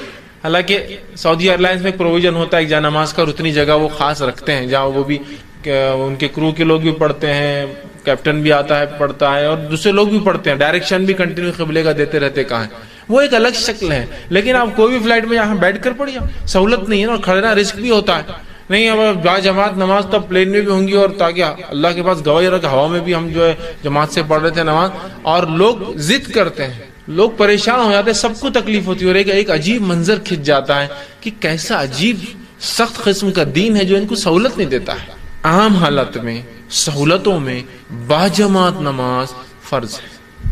مجبوریاں ہیں، مشکلیں ہیں، حالات ہے، ٹھیک ہے، سفر ہے، سواری ہے، یہ سمجھنے کی ضرورت ہے.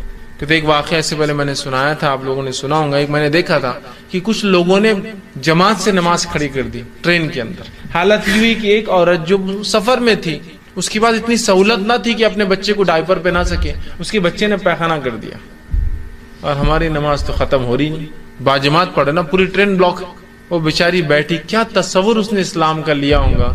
یہ کیسے لوگ ہیں کہ مجھے بنیادی سہولتیں استعمال کرنے سے بھی ان کی جماعت نے، ان کی عبادت نے روک دیا. یہ نہیں ہونا چاہیے، یاد رکھیے، یہ نہیں ہونا چاہیے. یہ چیز کو سمجھنا بے انتہا ضروری ہے ہم لوگوں کے لیے کہ جماعت سے نماز بھی پڑھنا ہے، لیکن انسانوں کا جب معاملہ آ گیا تو حقوق العباد ترجیح لے جاتے حقوق اللہ پر. معلوم آپ کو یہ بات بھی سمجھیے، جماعت کی میں بات کر رہا ہوں. آپ بولیں گے ایسا کیسا، بندوں کے حق اللہ کے اوپر ہی فخر لے آتے ہیں. ہاں لے جاتے ہیں. یہی اللہ کے رسول جو فرما رہے ہیں میرا دل چاہتا ہے لوگوں کے گھروں کو آگ لگا دو جو مسجد میں نماز نہیں پڑھ کے گھر میں پڑھتے ہیں. یہی اللہ کے رسول صلی اللہ علیہ وسلم فرماتے ہیں جو پیاز اور لہسن کا ہے وہ ہماری مسجدوں میں داخل نہ ہوں. کیا کہہ رہے ہیں، مسجد میں جو نہیں آتے گھر جلا دو. یہی اللہ کے رسول فرماتے ہیں جو پیاز اور لہسن کا ہے مسجد میں نہ، چکے بندوں کے حق مارے جاتے. پیاز لہسن سے بدبو آتی ہے جس سے انسانوں کو تکلیف ہوتی ہے. دوسرا فرماتے ہیں جب کسی کو بیت الخلا جانا ہو، رفع حاجت کو جانا ہو، پیشاب پیخانے کو جانا ہو، وہ جماعت میں بعد میں شامل ہو، پہلے رفع حاجت کو جائے تو انسان یہاں ہے، بندوں کا حق پہلے آ گیا، رفع حاجت پہلے اور عبادت بعد میں. جس کو بھوک لگی ہو اور مغرب کا وقت ہو تو وہ کھانا کھا لے، اگر اسے امید ہے آخری رکعت بھی مل جائیں گی تو پہلے کھانا ختم کریں پھر آخری رکعت میں شامل ہو. کھانا پہلے نماز بعد میں، بندوں کا حق. تو میں بھی اسی لیے کہہ رہا ہوں جب ٹرین میں ہیں، بسز میں ہیں، سہولتیں نہیں ہوتی ہیں تو وہاں کیا کریں گے آپ، وہاں جماعت کا اہتمام نہیں ہوں گا. اس بات کو سمجھنے کی ضرورت ہے. آپ اسی کی طرح نماز با جماعت کی کیا فضیلت آتی ہے، فضیلت بھی رکھتا ہوں. جب اتنی وعید کی گئی تو فضیلت کیا بتائی گئی. آئیے آپ صلی اللہ علیہ وسلم نماز با جماعت کی فضیلت بتاتے ہیں اور فرماتے ہیں، صحیح بخاری کی روایت ہے، جماعت کے ساتھ نماز جو پڑھی جاتی ہے وہ اکیلے نماز پڑھنے کے مقابلے میں 27 درجے 27 ٹائمز اچھا ہے، افضل ہے، زیادہ ثواب دینے والی چیز ہے. جماعت میں جو نماز پڑھی جاتی ہے وہ انفرادی نماز کے مقابلے میں 27 ٹائم 27 درجے زیادہ ثواب دیتی ہے. کتنی بڑی بات بیان ہے، 27 درجے ماشاءاللہ 27 ٹائم ثواب ملتا ہے. لیکن اس سے ایک بات اور نکلتی جو علماء نکالتے ہیں، مسئلہ یہ کہ باجماعت نماز نہ بھی کوئی پڑھے تو نماز تو قبول ہو جائیں گی. اس لیے کیا فرمایا، 27 درجے زیادہ، مطلب اس کو 27 لیس ہے لیکن نماز نہیں ہوتی. ایسا نہیں ہوگا. میں اس لیے کہہ رہا ہوں ورنہ پھر ایک نئی غلط فہمی کہ جماعت سے میں نے کہہ دیا تو آپ دوسرے کو الزام فتوی لگا دیتے نماز ہی نہیں ہوتی. نہیں، وہ بہت بڑا گناہ کر رہا ہے کہ وہ نماز کو ایسا کر کے جو ہے بہت اپنے نفس کو نقصان میں اور ظلم میں ڈال رہا ہے. لیکن پھر بھی شرعی عذر کے تحت، مجبوریوں کے تحت، حالات کے تحت یا کوئی پڑھ لیتا ہے تو ثواب سے تو محروم ہے لیکن نماز ہو جاتی ہے. یہ بات بھی سامنے آ رہی ہے. 27 درجے زیادہ ثواب ملتا ہے. کتنی بڑی بات ہے نا. اب لیکن 27 درجے زیادہ ثواب، اس سے کیا ہوتا، یہ کیلکولیشن ہمارے پلے پڑتا نہیں نا. اگر میں آپ کو یہ کہوں کہ آپ اگر ایک پروڈکٹ لا کر سیل کریں تو آپ کو ڈبل منافع ہوگا، 2 گنا منافع، 2 ٹائمز. تو یہ ہم کو برابر سمجھ، 2 ٹائمز 1000 کی چیز 10 روپیز پروفٹ، 2 ٹائمز 200. اوہ حساب بالکل کلیئر ہے. 3 ٹائمز پروفٹ، 3 درجے زیادہ منافع. اوہ 300 روپے بالکل کلک ہو رہے ہیں ہم کو. اور 4 درجے زیادہ منافع. اوہ 4. یہ 27 درجے سمجھ میں نہیں آتا لیکن ہم کو. دین کہنا کوئی مسئلہ نہیں، اللہ بڑھا دیں گا ہو سکتا بعد میں، چلو ایزی لے لو. میں یہ بتانا چاہ رہا ہوں کہ دنیا میں کیسے حساب کرتے ہیں. یہ 1 گنا 2 گنا زیادہ پروفٹ دور کی بات ہے. جو لوگ اوریجنل بل بزنس کرتے ہیں وہ یہ سب چیزیں جانتے ہیں. روپے 2 روپے اور 4 روپے کی بڑے ٹرن اوور کے اندر کیا نقصان اور کیا فائدے ہو سکتے ہیں. سمجھتے ہیں آپ. 25 پیسے بھی اگر ایک کسٹمر کو آپ یوں چھوڑتے ہیں، ایک دن میں 100 کسٹمر آتے ہیں تو منتھ کے اندر اتنا ہوتا ہے اتنا آپ کا ٹیلی فون بل ہوتا ہے، اتنا نکل جاتا ہے آپ کا کاسٹ. سمجھ رہے آپ. تو جو ٹرن اوور بزنس کرتے ہیں وہ جانتے ہیں روپے کا کیا وہ ہوتا ہے. ایک صاحب تھے وہ بزنس کرتے تھے، دن بھر میں جو ہے 25 کنٹل شکر بیچتے تھے اور سب سے کم کاسٹ میں ان کی شکر بکتی تھی. اتنا کم کی جتنا ہول سیل ملتا اتنے ریٹ میں بیچتے تھے. جب ان سے پوچھا گیا کہ پھر آپ کا منافع کیا ہے تو اس زمانے میں شکر وہ موٹے موٹے تھیلوں میں آتی تھی. تو کہا منافع میرا یہ تھیلا 100 روپے میں بکتا ہے بعد میں، تو 25 کنٹل بیچتا ہوں ٹرن اوور پہ اور 2500 روپے تھیلے کی ملتے ہیں، شکر میں نہیں کماتا ہوں، ٹرن اوور پہ بزنس کرتا ہوں، ہے نا. تو وہ آدمی بولے گا یار 1 گنا کا کیا ہوتا ہے، 1 ٹائم مور پروفٹ مطلب 100 ٹائم ہو جاتا ہے نا ایگزیکٹلی. 1 درجہ 1 گنا مطلب ملٹیپل آف، تو وہ ہوتا 100 ٹائمز ہوتا ہے ایگزیکٹلی. اس سے 100 روپے کا 200 ہونا ہوتا 100 ٹائمز ہو جاتا ہے. 300 ہونا تو 27 درجے. میں یہ بات سمجھانے کی کوشش کر رہا ہوں کہ دین میں یہ کیلکولیشن ہم کو سمجھتے نہیں. جب درجات کی بات ہو رہی 700 درجے ثواب 70 درجے ثواب نہیں سمجھتا. سمجھیے اس کو دنیا کی حساب کتاب سمجھتے ہیں. تو بہرحال 27 درجے زیادہ ثواب کون بیوقوف ہے جو چھوڑ سکتا ہے نا. آئیے اسی طرح آپ فرماتے ہیں اس کی فضیلت میں صحیح بخاری صحیح مسلم متفق علیہ روایت ہے. فرماتے اور کہتے سنیے آدمی کا جماعت کے ساتھ نماز پڑھنا گھر اور بازار میں نماز پڑھنے کے مقابلے میں 20 سے زیادہ گنا زیادہ فائدے مند. 20 ٹائمز یا مور دین 20 ٹائمز. اوپر والی روایت میں 27 ٹائمز آ گیا, اس روایت میں مور دین 20 اپ ٹو 27 ٹائمز. یہ مانا ہو سکتا ہے کہ 20 سے لے کر 27 کے بیچ میں کچھ درجات اس کی نیت کے اعتبار سے ملیں گے اس کو. تو کہا زیادہ درجے کی فضیلت رکھتا ہے اس لیے کہ ایک انسان جب اچھے سے وضو کرتا ہے اور صرف اللہ کے لیے. تو آپ صلی اللہ علیہ وسلم فرماتے تھے کہ حدیث کے الفاظ اس طرح سے کہ آدمی کا جماعت کے ساتھ نماز پڑھنا یہ جو ہے گھر میں نماز پڑھنے کے مقابلے میں 20 سے زیادہ درجے جو ہے فضیلت رکھتا ہے. اس لیے کہ ایک انسان جب اچھے سے وضو کرتا ہے اور صرف اللہ کے لیے نماز کے لیے مسجد کا رخ کرتا ہے, صرف اللہ کے لیے صرف نماز کے لیے مسجد کا رخ کرتا ہے, تو ہر قدم کی عوض اللہ سبحانہ تعالیٰ اس کے درجات کو بلند کرتا ہے. جماعت میں جانے کا ثواب دیکھیے 20 سے زیادہ گنا ثواب کے علاوہ جب چلتا ہے تو ہر قدم پر اس کے درجات بلند ہوتے ہیں, مطلب گناہ معاف ہوتے ہیں, اس کے درجات بلند ہوتے ہیں, درجات بلند کرتا ہے اور گناہ مٹا دیتا ہے. اور مسجد میں داخل ہونے کے بعد وہ جو ہے جتنی دیر نماز کا انتظار کرتا ہے وہ نماز کی حالت میں ہوتا ہے اور نماز کے ثواب میں ہوتا ہے. مطلب ایک انسان مسجد جا کے جتنی دیر انتظار کرتا ہے نماز کے لیے اتنی دیر ثواب ملتا ہے نماز میں شامل ہونے کا, نماز میں شمار ہوتا ہے. اور فرشتے اس کے لیے رحمت کی دعائیں کرتے ہیں جب تک کہ وہ نماز کی جگہ بیٹھا رہے. مطلب نماز پڑھ بھی لیا اور اگر نماز کی جگہ ہی بیٹھا ہے تو فرشتے اس کے لیے رحمت کی دعائیں کرتے ہیں جب تک کہ وہ بیٹھا رہتا ہے, اور اللہ سے درخواست کرتے ہیں, فرشتے گزارش کرتے ہیں کہ اے اللہ اس کی مغفرت فرما دے, اس پر رحم کر, جب تک کہ وہ وضو سے ہوتا ہے تب تک. ایک نماز کو ہم نکلے 20 مرتبہ 20 گناہ یا اس سے لے کر 27 مرتبہ تک ثواب بڑھ گیا, فضیلت. ہر قدم پر گناہ معاف ہو رہے ہیں, ہر قدم پر نیکیاں لکھی جائے, درجات بلند ہو رہے ہیں. اور اس کے بعد مسجد میں جب تک بیٹھا ہے نماز کے انتظار میں 5-10 منٹ پہلے پہنچ گیا انتظار میں, تب تک اس کو نماز میں رہنے کا ثواب مل رہا ہے. دوسرا سجدہ تلاوت, یہ بھی قسم کا سجدہ ہی ہے, سجدہ تلاوت. اب سجدہ تلاوت کیا ہے؟ سجدہ تلاوت سنت ہے, اس پر صحابہ کا اجماع ہے. سجدہ تلاوت سنت ہے, اس پر صحابہ کا اجماع ہے, یاد رکھیں. ٹھیک, اس کی مشروعیت, اس کا مشہور ہونا, اس کا عمل میں لانا, رسول اللہ کا اس کو عمل کرنا, اس معاملے میں صحابہ کا اجماع ہے.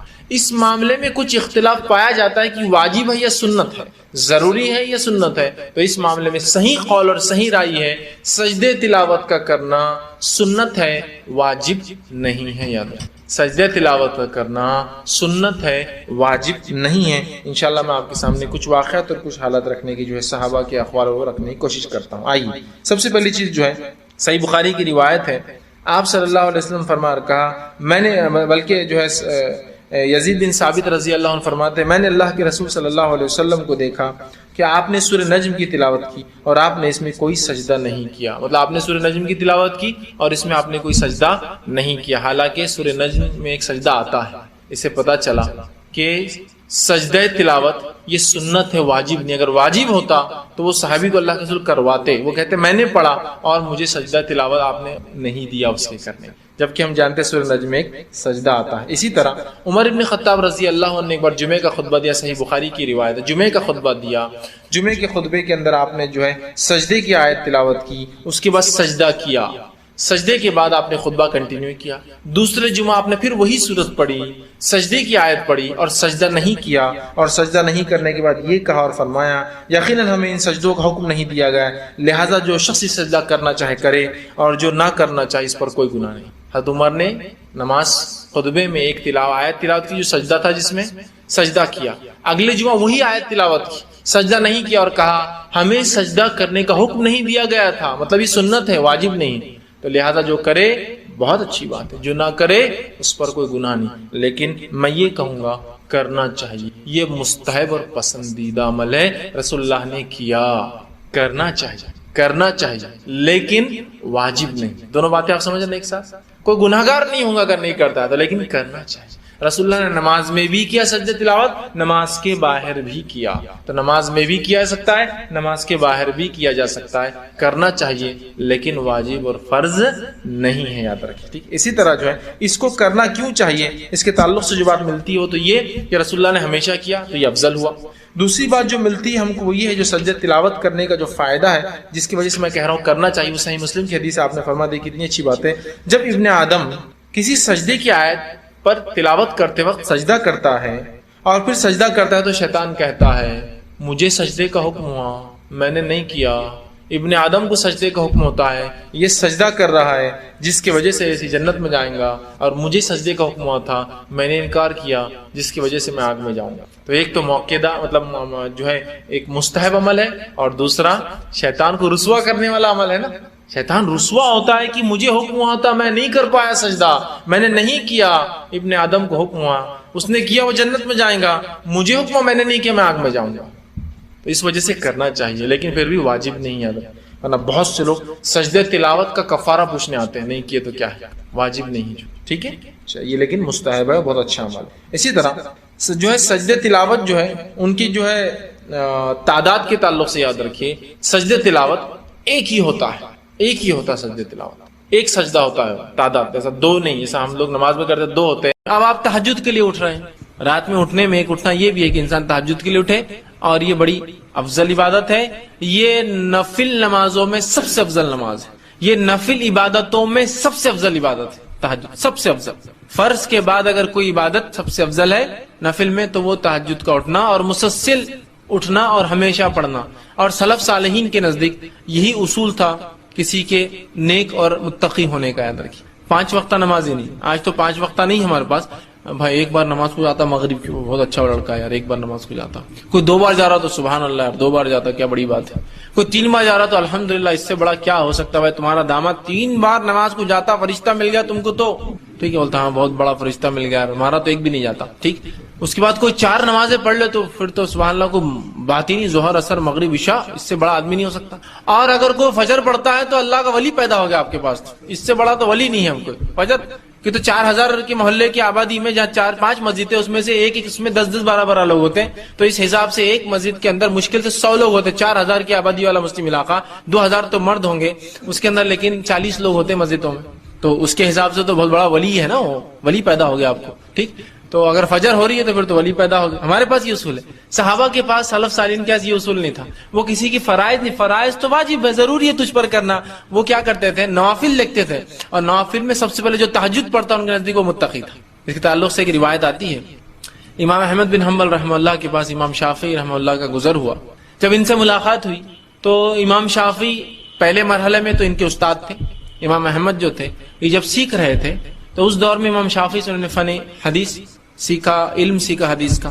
لیکن اس کے بعد جب دوسرا زمانہ آیا، مطلب جب امام شافعی چلے گئے ان کو سکھا کے، جب امام احمد بڑے ہو گئے کافی، تو اس کے بعد امام شافعی پھر ان کے پاس آیا اور کہا کہ اب میں تمہاری شاگردگی اختیار کرتا ہوں. اس لیے کہ امام احمد بن حنبل اصول حدیث میں بہت چوٹی اور مہارت تک پہنچ گئے تھے، تو جس کی بنیاد پر امام شافعی بعد میں آ کر ان سے پھر فن حدیث سیکھا. مطلب پہلے دور میں یہ ان کے استاد ہے اور دوسرے دور میں یہ ان کے استاد ہے. مطلب فرسٹ انسٹنس میں جس شاگرد نے اپنے استاد سے سیکھا، شاگرد اتنا آگے چلے گا علم میں کہ پھر استاد اگلی کلاس میں جو ایڈمیشن لیا تو پھر شاگرد سے سیکھنا پڑا اس کو. تو یہ بعد میں آ کر اپنے شاگرد سے استادی اور کہا کہ اب تم مجھ سے آگے جا چکے ہو فن حدیث میں، لہٰذا میں تم سے علم سیکھوں گا. اور چونکہ انہوں نے کافی محنت حدیث پر کی اور اپنا جو ہے مسند احمد جو تالیف جو لکھی، جو کہ حدیث کے مجموعے میں سب سے بڑا مجموعہ حدیث کا، جس میں منفرد 30,000 حدیثیں آپ نے جمع کی. یا آپ کتب التسع یا کتب الستہ وہ 6 کتابیں، یا کتب التسع وہ 9 کتابیں بھی جمع کر لے وہ ایک طرف، اور امام مسند احمد بن حنبل کا جو مسند احمد ایک طرف رکھ دیجئے، اس کا پلڑا بھاری ہے. اس لیے کہ امام بخاری نے جمع کی جو حدیث ہے 7,500 حدیث اپنی کتاب میں، جس میں صرف 2,222 حدیث جو منفرد ہے، باقی ریپیٹیٹیو ہے. ایک حدیث میں وضو کا بھی ذکر آ رہا، کپڑوں کا بھی ذکر آ رہا، طہارت کا، تو 3 جگہ آتی ہو، وضو کے بیان میں، کپڑوں کے بیان میں، طہارت کے بیان میں، ٹرپل ٹائم ریپیٹ ہو رہی ہو. لیکن امام احمد نے صرف منفرد جمع کی، اس لیے کہ ان کی مسند تھی. ٹھیک، مسند میں یہ ہوتا ہے کہ آدمی سند کے اعتبار سے جمع کرتا ہے، اس میں ٹاپک کے اعتبار سے حدیث جمع نہیں ہوتی، اور سند واحد ہوتی، منفرد ہوتی ہے اکثر. تو انہوں نے منفرد حدیث ایسے جمع کی. تو اس میں 2200 حدیثیں، مشکل 2200 سے 2500. مسلم کے اندر 2000 حدیثیں، ابو داؤد کے اندر 1000 کچھ حدیثیں. تو یہ پورا مجموعہ بھی ایک طرف جمع کر لے حدیث کا اور صرف مسند احمد ایک طرف رکھ دے تو 30,000 منفرد حدیثیں، اس میں 30,000 منفرد حدیثیں، اور کم و بیش تقریباً حدیث صحیح اور حسن کے درجے تک جاتی ہے. اتنی اچھی روایت. تو امام شافعی ان کے پاس آئے. استاد شاگرد نے اپنے استاد کو ویلکم کیا، ٹھیک ہے، کھلایا پلایا خوب اچھے سے. رات میں اپنے بیٹی سے کہا کہ رات میں پانی گرم رکھنا. استاد جو ہے رات میں جب تو اٹھیں گے تو ہو سکتا تہجد کے لیے پانی ٹھنڈا ہو تو اس سے مسئلہ ہو، تو کہا کہ پانی کو جو ہے گرم کر کے رکھنا. اب جب گھر میں کوئی مہمان آتے تو بچوں میں بڑا وہ رہتا، کیا کر رہے، کہاں کھا رہے، کیا پی رہے، کیا بیٹھ رہے. بچے بہت دیکھتے رہتے مہمان کیا کر رہا. اور اگر والدین عزت کر رہے اس مہمان کی تو ان کے لیے مہمان نمونہ آئیڈیل بن جاتا ہے، تو اور دیکھتے ہیں اس کو. تو ان کی بیٹی جو تھی امام احمد کی، وہ رات بھر جاگتی رہی کہ امام شافعی اب کیا کیا کرتے، خاص استاد ہے نا میرے والد کے، کیا کیا عبادتیں کرتے خاص. مطلب بچوں کو بھی یہ معلوم تھا کہ رات کی عبادت کرتے ہیں تو کچھ خاص ہے، ورنہ فرائض تو ٹھیک ہے وہ تو سب کرتے ہیں. اب رات بھر بچی دیکھتی رہی. امام شافعی جو ایک کروٹ سوئے سیدھی، تو سیدھا فجر کی اذان پر اٹھے. جب فجر کی اذان پر اٹھے تو امام احمد بھی نماز کے لیے جانے لگے. تو بچی نے ان کی مزیحتاً ہنستے ہنستے والد کو تنگ کرنے کے لیے کہا، پانی زیادہ ٹھنڈا ہو گیا تھا رات میں، پانی شاید زیادہ ٹھنڈا ہو گیا تھا. مطلب امام صاحب کو آپ نے کہا پانی گرم رکھو، پوری رات میں پانی گرم کر کے رکھی. امام صاحب نے اٹھ کے وضو نہیں کیا تو مذاق کے طور پر اپنے والد سے کہا پانی شاید بہت ٹھنڈا ہو گیا تھا رات میں. تو امام احمد سمجھ گئے کہ مطلب امام شافعی نے وضو نہیں کیا اور نماز نہیں پڑھی تہجد. تو بچی کو خاموش بٹھا کر چلے گئے. فجر کے بعد آئے تو رہا نہیں گئے، کیونکہ فرائض ان کے پاس اصل نہیں تھے، وہ تہجد سے نوافل کے اہتمام سے انسان کو پرکھتے تھے. تو پوچھ ہی لیا، کہا کہ کچھ مسئلہ تھا استاد، کیا بات ہے آپ نے تہجد نہیں پڑھی؟ حالانکہ تہجد فرض نہیں ہوتی لیکن پھر بھی متقی و پرہیزگار لوگوں کی علامت. تو کہا آپ نے تہجد نہیں پڑھی، کوئی مسئلہ تھا یا مجھ سے کوئی کوتاہی ہوئی، پانی کیا ہوا؟ اس لیے کہ بچی نے وہ جو مذاق کیا ان کو جواب دینا تھا اس کا. تو کہا نہیں ویسا نہیں تھا، جب میں رات میں تمہارے پاس کھانے کو بیٹھا تو میں مطمئن تھا کہ تمہارا کھانا حلال ہوگا، تو لہٰذا میں عام اعتبار سے جتنا کھاتا ہوں اس سے زیادہ کھا لیا، کہ میں مطمئن تھا کہ امام احمد بن حنبل کا رزق حلال ہوگا. جب میں جا کر بستر پر لیٹا اور ایک کرمٹ لیٹ گیا تو میرے ذہن میں ایک حدیث آ گئی، ایک روایت آ گئی آپ صلی اللہ علیہ وسلم کی، کہ وہ جو بدو آیا تھا، ایک اعرابی آیا اور مسجد نبوی میں داخل ہوا اور صحابہ بیٹھے تھے، جا کر پیشاب کر دیا. تو وہ میرے ذہن میں وہ بات آ گئی، وہ حدیث آ گئی، اور اس حدیث پہ میں غور کرتا رہا اور کچھ فقہی مسائل نکالتا رہا کہ اس سے کیا کیا باتیں اخذ ہو سکتی ہے، کیا کیا باتیں استنباط کر سکتے ہیں، نکال کر ہم بتا سکتے ہیں امت کو کہ یہ مسائل میں یہ کام ہو سکتا ہے. تو وہ مسئلے میرے ذہن میں آنے لگے. تو میں جب لیٹ گیا کرمٹ تو وہی حدیث میرے ذہن میں گھومتی رہی اور میں اس کو سوچتا رہا، اور اس ایک حدیث سے میں نے 70 مسائل رات بھر میں نکال لی. مطلب میرا ذہن اسی پہ چلتا رہا کہ کیا کیا نکل سکتا ہے، کہ پیشاب کسی کو تیز آئے تو نماز پڑھ سکتا ہے، اس لیے کہ وہ تیز آیا تھا، نماز پڑھی اور پھر پیشاب کر دیا. تو پتا چلا کہ وضو تھا تو اس نے سوچا ہوں میں باقی رکھتا ہوں. اسی طرح پتا چلا کہ کوئی پیشاب کر دے تو اسے روکنا نہیں چاہیے ورنہ روکنے سے ہو سکتا ہے اس کو تکلیف. اسی طرح پتا چلا اگر اسے روکا جاتا تو وہ بھاگتا تو پیشاب اور پھیل جاتا. تو غلاظت کم جگہ میں ہو رہی تو اس کو ہونے دیا جائے، بعد میں اس کو ہٹایا جائے، بعد میں پانی ڈالا جائے. ایسے مسائل نکالتے رہے ہو، ٹھیک. اسی لیے فقہا کا شریعت نے بڑا مقام ہے یاد رکھی، لیکن وہ مقام بھی نہیں کہ نبی سے آگے چل جائیں گے فقہا، ٹھیک ہے، لیکن ان کا مقام اس لیے کہ وہ ہم کو اخذ کر کے مسائل بتاتے ہیں، علاقہ رکھتے ہیں. تو امام شافعی 70 مسائل نکالے اور کہا بس وہ اس میں ذہن لگا رہا، تھوڑی نیند لگی اور فجر کی اذان ہو گئی. آپ سمجھ رہے بات کو؟ تو یہاں اس واقعے میں پتا چل رہا ہے کہ ان کے پاس اصل چیز کیا تھی، تقوی کی علامتیں. 5 وقت فرض نماز اور موقعہ نہیں، رات میں پڑھتا ہے کہ نہیں پڑھتا ہے آدمی. ہمارے پاس تو بھائی کوئی دن میں کچھ نمازیں جو فرض پڑھ لے تو بڑا فرشتہ آدمی ہے، ان کے پاس نہیں. 5 تو فرض ہے، اس کے علاوہ کیا دیتا ہے؟ زکات تو دینی ہے جی، اس کو نہیں رکھتے تھے وہ، اس کے علاوہ کیا خرچ کرتا ہے؟ روزے تو رکھنا ہے جی، رمضان کی سب رکھتے ہیں، اس میں کیا بڑی بات ہے؟ اس کے علاوہ کیا رکھتا ہے؟ یہ ان کے پاس تقوی اور ایمان کی علامتیں اور پیمانے تھے، یاد رکھیے. بہرحال تو رات میں نبی اکرم صلی اللہ علیہ وسلم اٹھتے. تو جب رات میں آپ تہجد کے لیے اٹھیں تو اس کے لیے آپ صلی اللہ علیہ وسلم جب اٹھتے تہجد کے لیے تو آسمان کی صحیح بخاری کی روایت ہے، عبداللہ ابن عباس رضی اللہ عنہ فرماتے ہیں کہ میری خالہ میمونہ آپ صلی اللہ علیہ وسلم کی یہ بیوی تھی، ہماری امہات میں سے. ان کے پاس میں نے ایک بار کہا کہ میں آپ کے ساتھ سوؤں گا تاکہ نبی اکرم صلی اللہ علیہ وسلم کیا کرتے ہیں وہ بھی دیکھ لوں. تو جب میں رات میں سویا تھا تو آپ صلی اللہ علیہ وسلم رات کے تیسرے پہر، اس سے پہلے یا اس کے بعد کبھی تو بھی اٹھے، وہ بچے تھے لیکن ایگزیکٹ یاد نہیں، لیکن کبھی تو فجر سے پہلے کا وقت تھا جس کو ہم سحر کا وقت کہہ سکتے ہیں. اٹھ کر آپ نے آنکھوں کو ملا تاکہ نیند کو بھگا دے. اس کے بعد آپ باہر نکلے حجرے سے، آسمان کی طرف دیکھا اور سورہ آل عمران کی آخری 10 آیتیں تلاوت کی. اس کے بعد آپ نے وضو کیا، بڑے اچھے سے مشکیز نکالی، پانی لیا اس میں سے اور بہت اچھے سے وضو کیا. وضو کر کے آپ کھڑے ہو گئے. تو اس روایت میں پتہ چلا آپ صلی اللہ علیہ وسلم رات تہجد کو اٹھتے تو آنکھ ملتے تو نیند میں سے آپ اٹھے تو آنکھ ملے, اٹھ کر جاتے آسمان کی طرف دیکھ کر آخری 10 آیتیں پڑھتے اور اس کے بعد جو ہے آ کر وضو کرتے اور نماز پڑھتے. پھر وہ کہتے ہیں کہ جب آپ صلی اللہ علیہ وسلم نماز کو کھڑے ہوئے تو میں بھی وضو کر کے آیا اور آ کر رسول اکرم صلی اللہ علیہ وسلم کے الٹے طرف کھڑا ہو گیا. الٹے طرف, چھوٹے تھے پتہ نہیں ان کو, بچے تھے, آگے کھڑے ہو کے دیکھا آپ سن پڑھ رہے, تو رسول اکرم صلی اللہ علیہ وسلم نے اپنے سیدھے ہاتھ سے مجھے پکڑا اور اپنے سیدھے طرف لیا, چونکہ امام کے سیدھے طرف مقتدی ہوں اگر اکیلا ہے تو, الٹے نہیں. تو پتا چلا نماز میں یہ چونکہ ضروری حرکت تھی اس لیے کہ وہ نماز غلط, ورنہ لوگ آ کے ادھر کھڑے ہو جاتے پھر سمجھتے یہ امام ہے, تو آپ نے پکڑا اور ادھر لیا. اس سے پتا چلا امام نماز میں بھی مقتدی کی اصلاح کر سکتا ہے اگر ضروری ہو اس طرح کی غلطی. دوسرا پتا چلا نفل نماز جماعت سے ہو سکتی ہے. لوگ پوچھتے نفل نماز جماعت سے ہوتی کیا, تو یہ رات کی نماز آپ سے پڑھے تھے, عبداللہ ابن عباس آ کے جماعت بنا لی, پیچھے سے آئے خاموشی سے کھڑے ہو گئے. پھر وہ کہتے ہیں میں کھڑا رہا, آپ صلی اللہ علیہ وسلم اتنی لمبی نماز پڑھی کہ سورہ بقرہ پڑھ لی, سورہ آل عمران پڑھ لی, تو میں خاموشی سے نکلا جا کے سو گیا. مطلب کھڑے بھی ہوا, لگا کہ میں پڑھ لوں گا, اتنا لمبا پڑا کہ میں وہاں سے نکلا اور جا کے پھر سو گیا. جب فجر ہوئی تو آپ نے مجھے جگایا اور جگا کر میرا کان پکڑا اور کہا کہ عبداللہ ایسا کرتے کہ پہلے تو نماز کو آئے, کھڑے ہوئے اور پھر چلے ہوئے بیچ میں سے توڑ کے, مسکراتے, مطلب صرف ہنسی کے لیے, یہ نہیں کہ ان کو سزا دی, مسکراتے ہوئے کان پکڑا اور کہا کہ ایسا کرتے ہیں نماز میں, مطلب آئے تم پہلے کھڑے ہوئے, غلط کھڑے ہو گئے, پھر ادھر سے آئے اور پھر جا کے سو گئے اور میں پھر سو گیا. تو اس میں دیکھیے کتنی باتیں پتہ چلی کہ ایک تو آپ اٹھ کر رات میں تہجد پڑھتے اور آسمان کی طرف, تو آپ تہجد کو اٹھتے ہیں تو آسمان کی طرف دیکھ کر آپ یہ پڑھ سکتے ہیں. اس طرح کی آسمان نہ دیکھ سکے, ایسا خواتین گھر سے باہر نہیں نکل سکتی, تو بہرحال آپ وہیں پڑھ لے ویسا, لیکن یہ سنت ہے آپ پڑھنا, اور اس کے بعد پھر آپ تہجد کو کھڑے ہوتے تھے. ٹھیک, تو یہ اس طرح سے جو ہم اگر اٹھتے ہیں تو کریں. اسی طرح اگر آپ صبح اٹھتے ہیں, سمجھ لیجیے کسی نے ایک سوال کیا تھا, رات کے آخری حصے تہجد میں جو بھی دعا مانگی جائے وہ قبول ہوتی ہے. تہجد کی نماز پڑھ کر ہی دعا مانگی جائے تو ہی وہ قبول ہوتی ہے, یا اگر اس وقت ہماری نیند بیدار ہو جائے مگر نماز پڑھنے کے بجائے اپنی جگہ پر لیٹے ہوئے یا بیٹھے ہوئے ہی بغیر وضو کے دعا کی جائے تو کیا وہ دعا قبول ہوتی ہے؟ دیکھیے سب سے پہلی چیز آگے انہوں نے پھر لکھا, تہجد کی نماز پڑھنے کا بہترین وقت کون سا ہے؟ رات کے 3 بجے سے آخری حصہ رات کا شروع ہوتا ہے, تو کس وقت پڑھنا زیادہ بہتر ہے؟ اگر ہم اپنے بیڈ پر جا نماز بچھا کر نماز پڑھے تو کیا ایسا پڑھ سکتے ہیں؟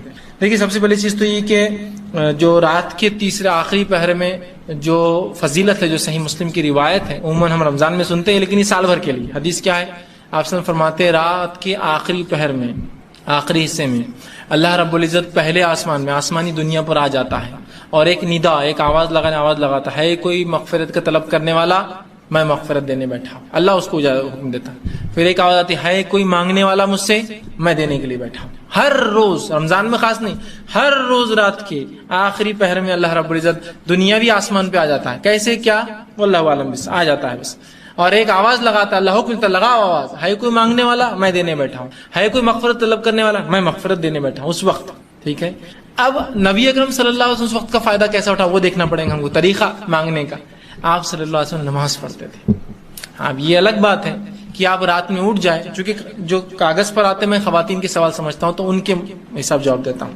اگر آپ رات میں اٹھ جائے اور آپ کی حالت ایسی نہ ہو کہ آپ نماز پڑھ سکتی ہو فرض, یا کوئی بھی نماز پڑھنے کی حالت نہ ہو, تب میں کہہ سکتا ہوں پھر آپ دعا کر لیں, اس رات کے وہ حصے کا فائدہ اٹھا لیں دعا کی شکل میں. لیکن اگر آپ عام حالت میں جب آپ پاک ہوتے ہیں تو پھر تو آپ کو نماز پڑھنا, اس لیے کہ آپ صلی اللہ علیہ وسلم دعا کی